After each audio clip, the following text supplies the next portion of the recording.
joining me today here to discuss In the House, your latest release. The character is based around Claude as the lead. What attracted you to Ernst Hall? What did you see in him for the role? It was very important to have a very strong actor for the character of Claude because one big part of the film is on his shoulders.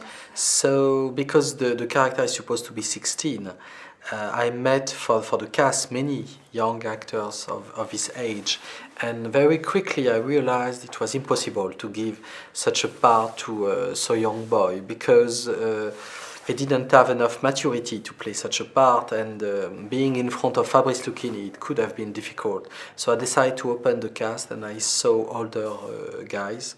And at this moment I met a young boy who was 21 actually, Ernst Meyer, and it was perfect for me because he looked 16, but he had the maturity of someone of 21. And you know, I think it's important to have a kind of distance with your character, especially when you are so young and you are not too professional. So it was perfect actually, and what I liked with him was the fact he has a very strong look, and it was important because the character is a voyeur, so I needed a strong eyes watching all these scenes. Piercing. Exactly. Is there any autobiography in the story? What was your school experience like?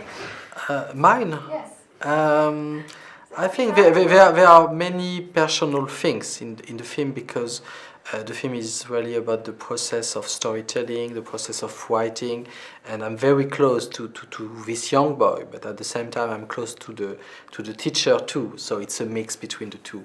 But the film, yes, has to deal with my own work and my way of working actually. And what was it like working with Fabrice for the second time? It was very nice to work on this film, more than for Potiche, because in Potiche he was very unhappy because it was the film of Catherine Deneuve, not his film. Right. And he was the supporting part, he had the bad character in the film. In the case of Dans la Maison, he was very happy because the character is close to him.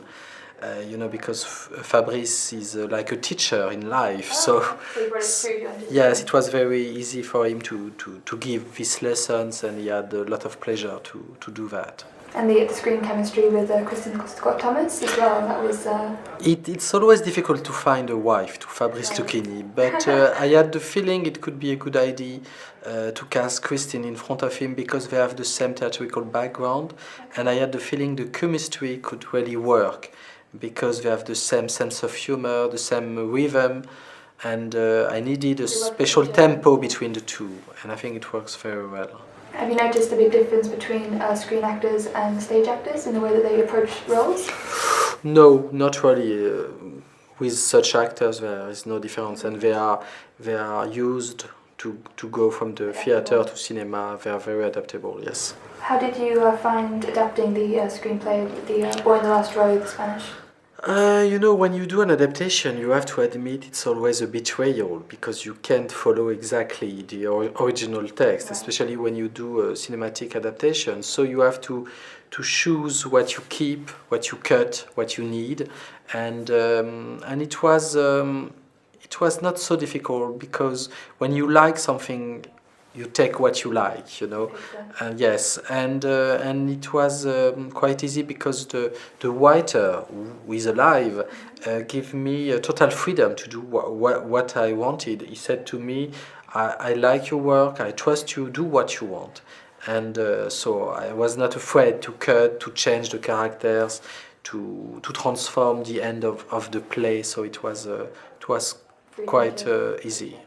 Okay, and the message of the film, if there was one specific thing? There is no message. I don't do propaganda movies. Right, that's good. Okay, thank you. Thank you. Thank you very much.